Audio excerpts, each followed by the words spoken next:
नमस्कार, स्वागत है आपका IBC 24 में और मैं हूं आपके साथ शालिनी हार्डिया। आप देख रहे हैं सेहत से जुड़ा हमारा खास कार्यक्रम हेल्थ गुरु।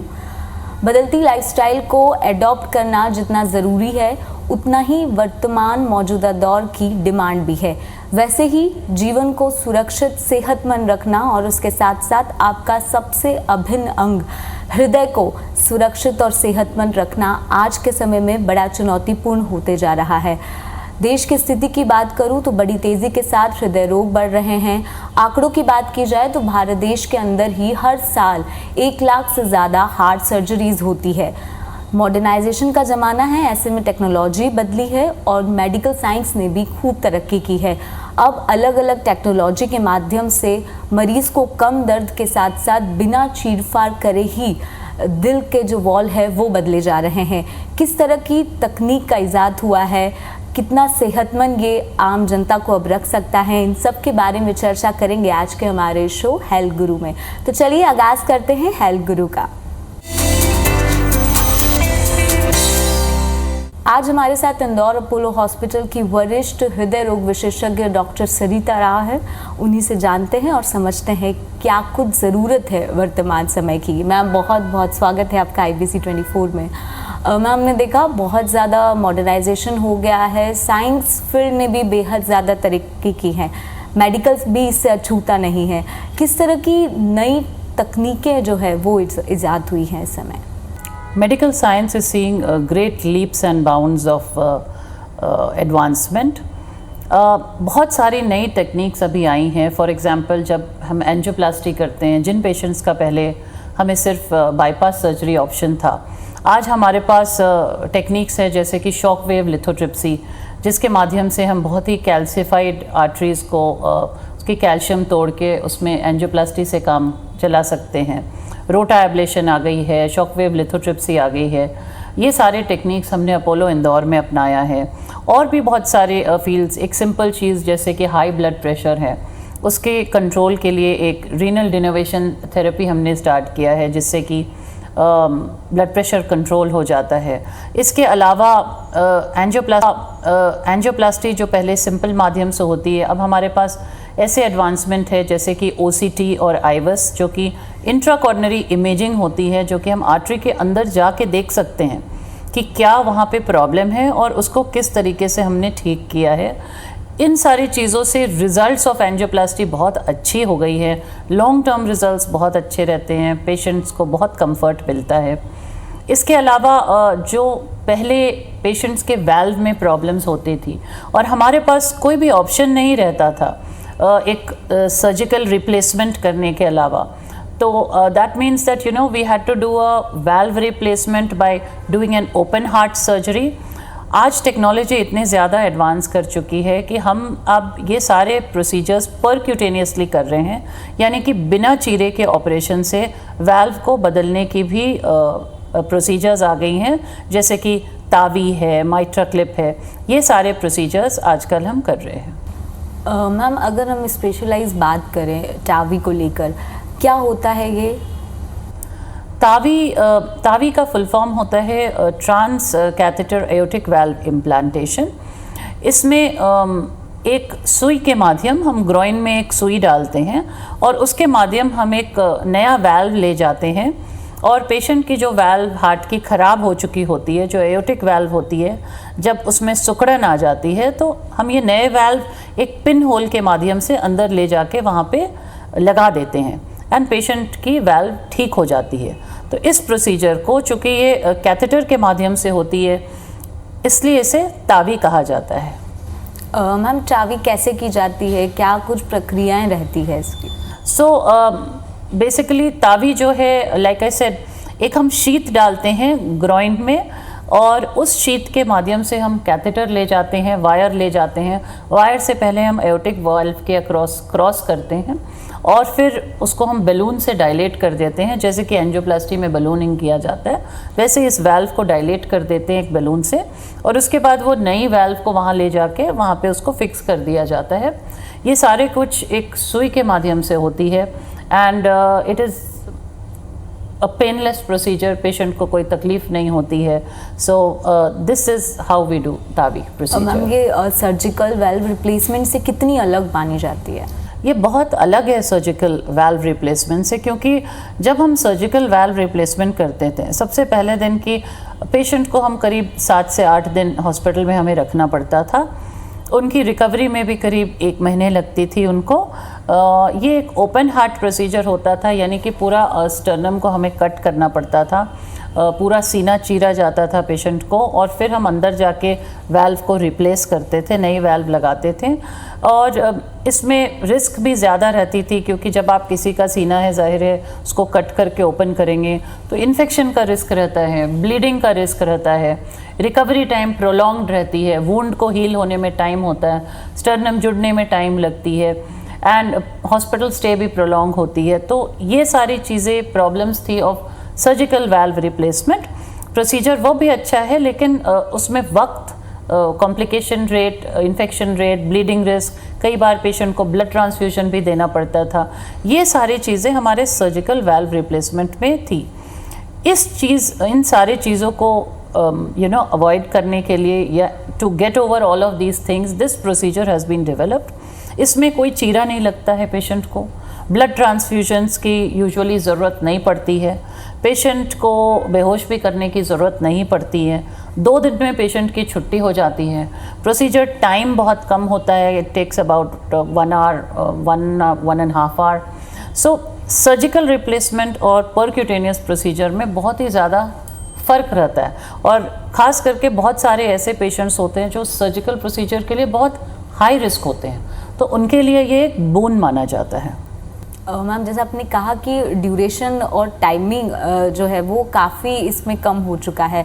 पेशेंट जो हम देखते थे कि एक सर्जरी कराने के बाद 15-15 दिन तक हॉस्पिटल में एडमिट रहते थे. प्रेजेंट सिचुएशन क्या कहती है?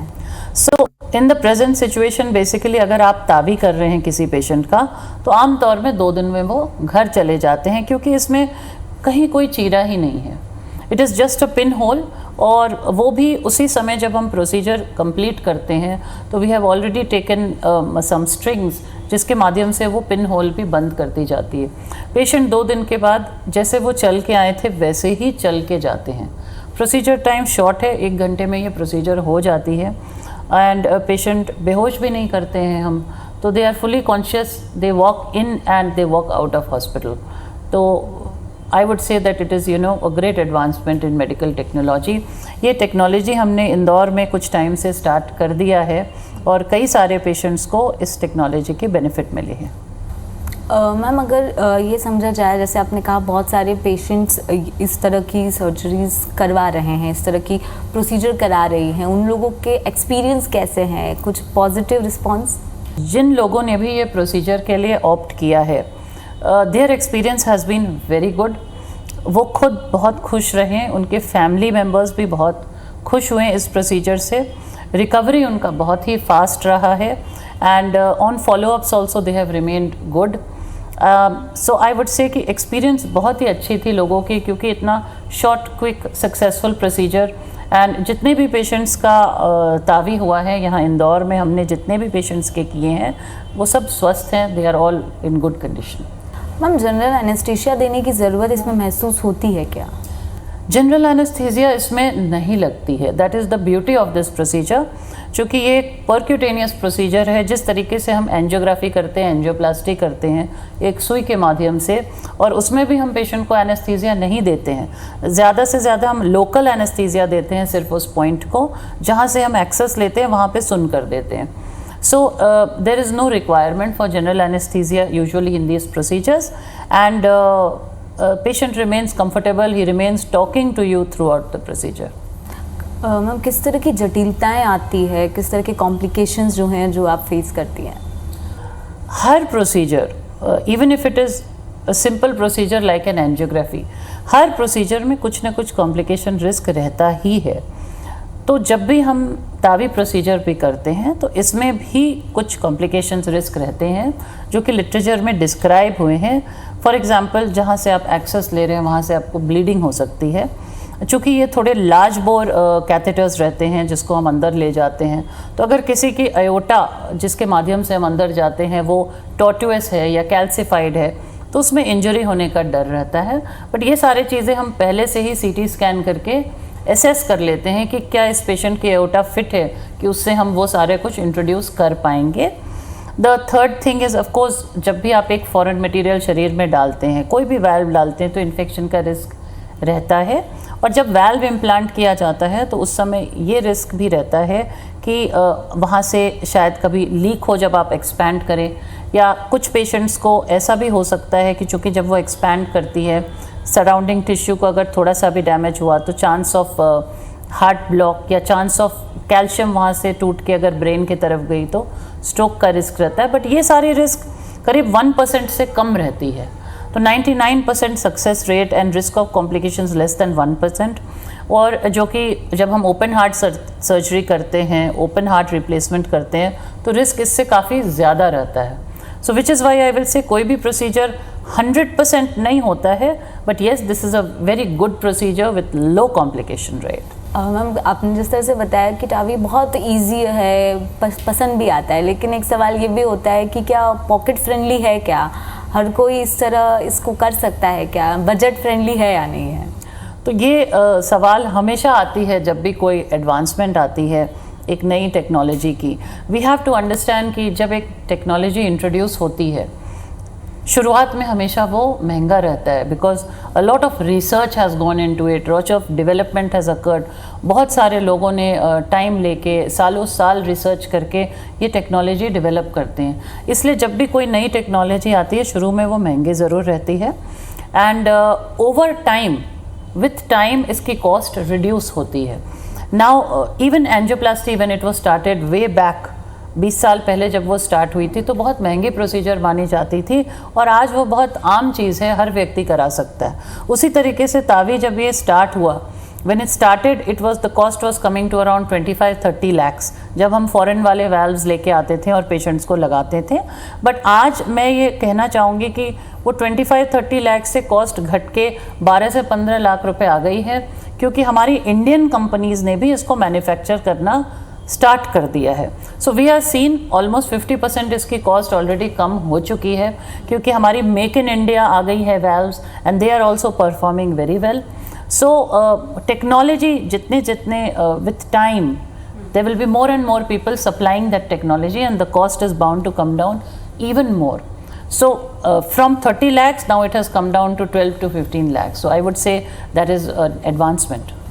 तो देखिए बहुत ज़्यादा एडवांस टेक्नोलॉजी आ गई है, और उससे भी ज़्यादा महत्वपूर्ण कि आम जनता अब किसी भी तरह की बीमारियों से अगर जूझती है तो बेहद कम समय में वो ठीक भी हो जाती है। टावी पे हम खासतौर पर इस तकनीक के बारे में जान रहे थे।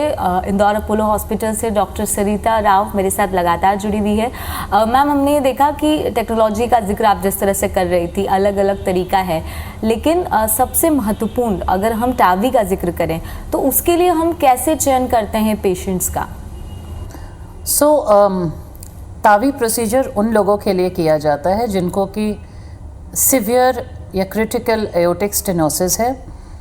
एयोटिक स्टेनोसिस का मतलब ये होता है कि हमारे हार्ट में 4 वाल्व्स होते हैं, इनमें से एक वाल्व होती है एयोटिक वाल्व, और इस वाल्व में जब सुखड़न हो जाती है, whether it is due to degenerative change या उसमें कैल्सिफिकेशन हो गई है, वेयर एंड टेयर हो गई है, जब ये वाल्व सुखड़ जाती है तो इससे ब्लड आगे जाने में बहुत ही तकलीफ़ होने लगती है। और इस कंडीशन में हमें पहले सिर्फ यही ऑप्शन था कि उस वाल्व को हमें बदलनी पड़ती थी। आज भी इस वाल्व को बदलना ही पड़ता है, बट अब तावी प्रोसीजर के माध्यम से ये परक्यूटेनियसली हो जाती है और इन अ सिंप्लीफाइड वे हो जाती है। एयोटिक स्टेनोसिस जिन पेशेंट्स को उन्हें ये ज़रूरत होती है। नाउ हम कैसे डिसाइड करते हैं, कैसे पकड़ते हैं कि इस पेशेंट को एयोटिक स्टेनोसिस है? उसके लिए तरीका ये है कि when patient comes to us, उन्हें नॉर्मली कंप्लेंट रहती है कि हमारी सांस फूलती है, हम थोड़े से ही चलते हैं तो सांस फूलने लग जाती है, उन्हें धड़कन भी महसूस हो सकती है, उन्हें डिजीनेस, चक्कर भी आती हैं, और जब हम एग्जामिन करते हैं तो हमें सुनाई देता है एक मर्मर, जो कि एक अबनॉर्मल हार्ट साउंड है। और फिर हम पेशेंट का ECG करते हैं और एको करते हैं। तो जब हम एको करते हैं तो उसमें ये वैल्व हमें दिखती है, उसमें वो ग्रेडियंट पिकअप होती है जिससे हम डिसाइड करते हैं कि इस पेशेंट को सिवियर एओर्टिक स्टेनोसिस है। Once we have decided that now this patient has severe aortic stenosis, तब हम डिसाइड करते हैं कि क्या इन्हें हम सर्जिकल वाल्व रिप्लेसमेंट के लिए ये कैंडिडेट है कि क्या ये ट्रांस कैथेटर रिप्लेसमेंट के कैंडिडेट हैं। दोनों चीज़ों की रिस्क बेनिफिट डिस्कस की जाती है and patient choice is also very important today कि पेशेंट क्या चाहते हैं कि उनका कौन सा प्रोसीजर हो। उसके बाद हम डिसाइड करते हैं। Prior to doing the TAVI procedure हमें एक CT स्कैन करके ग्रेट वेसल्स को भी इवेल्युएट करना पड़ता है, सारी साइजिंग वगैरह सब करनी पड़ती है and then we go ahead and we do the TAVI procedure. इसमें कोई एज फैक्टर का इफेक्ट नज़र आता है क्या? सो एज एक बहुत ही इम्पॉर्टेंट चीज़ है बिकॉज एक व्यक्ति जो एक 40 साल का व्यक्ति है और एक 80 साल का व्यक्ति है, उन दोनों के शरीर में बहुत ही ज़्यादा फ़र्क होता है। जाहिर सी बात है कि जैसे जैसे हमारी एज बढ़ती है द बॉडी बिकम्स फ्रेजाइल, इनके सारे सिस्टम्स जो है वो वीक होने लगते हैं। सो एल्डरली एज को कोई भी मेजर सर्जरी टॉलरेट करना बहुत ही मुश्किल होता है। Not only to tolerate it, उसके बाद जो रिकवरी होती है वो बहुत ही प्रोलॉन्ग्ड हो जाती है एक्सट्रीम्स ऑफ एज में। और अनफॉर्चुनेटली एओर्टिक स्टेनोसिस जो है, जैसे जैसे पेशेंट एज होता है एओर्टिक स्टेनोसिस की इंसिडेंस बढ़ती है क्योंकि वैल्व में डिजेनरेटिव चेंजेस होती है, उसमें कैल्सिफिकेशन बढ़ती है और पेशेंट को aortic stenosis extremes of age में डेवलप करने के चांसेस ज़्यादा रहती है। सो ऐसा देखा गया है कि ओल्डर पॉपुलेशन के लिए, खास करके people who are above 65 years and specially for the people who are in age groups of 80s, उन लोगों के लिए हम प्रेफर करते हैं ये procedure because by that time patient को बहुत सारे कोमॉर्बिडिटीज़ होती हैं। बाय कोमॉर्बिडिटीज़ आई मीन कि उन्हें डायबिटीज़ होती है, हाइपरटेंशन होती है, उनकी किडनी की फंक्शन इम्पेयर्ड रहती है, उनको और भी बहुत सारे प्रॉब्लम्स रहती है मोबिलिटी में, फंक्शनल एक्टिविटी में। So they have lot of other things. Some patients have had old strokes, so they can't recover so well. So there are so many issues in elderly patients. और इस सब में जितना कम invasive procedure आप करें उतना अच्छा रहता है एल्डरली पेशेंट के लिए। और तावी एक बहुत ही लेस इन्वेजिव प्रोसीजर है, दैट इज़ वाई कि ओल्डर पॉपुलेशन में हम प्रेफर करते हैं। मैम, वेल्व रिप्लेसमेंट के चांसेस भी लगते हैं क्या? एक बार कराने के बाद क्या ख़राब होने की शिकायतें मिली है और उसको फिर क्या दूसरी बार रिप्लेस कराना आसान होता है? ये भी एक बहुत बड़ी इंडिकेशन रहती है हमारी तावी प्रोसीजर के लिए। अक्सर बहुत सारे पेशेंट्स की valve replacement younger age group में हो चुकी होती है। फॉर एग्जांपल 45 ईयर्स 50 ईयर्स में उनके वेल्व रिप्लेसमेंट्स कई लोगों को ज़रूरत पड़ती है और हमें करना पड़ता है। बट एक वेल्व की एक एवरेज लाइफ होती है। Now some valves they will run for 20-25 years, but some valves degenerate early और ये patient specific होता है। ये also depend करता है कि how the patient takes his medication, उनकी lifestyle कैसी है, उसकी body की response कैसी है उस valve से, बहुत सारे factors रहती है और valves over time degenerate करती हैं। Now जिस patient का एक बार valve replacement हो चुका है by open heart surgery, the second open heart surgery has got more risk. उसमें रिस्क लेवल बढ़ जाती है और कोई भी second time open heart surgery कराना नहीं चाहता है। उस कंडीशन में हम तावी प्रोसीजर यूज़ कर सकते हैं because we can implant a valve in valve procedure for a patient जिसका पहले ओपन हार्ट हो चुका है। सेकेंड टाइम जब उनको ज़रूरत पड़ती है तो हम तावी प्रोसीजर करके उनकी वाल्व रिप्लेसमेंट कर सकते हैं।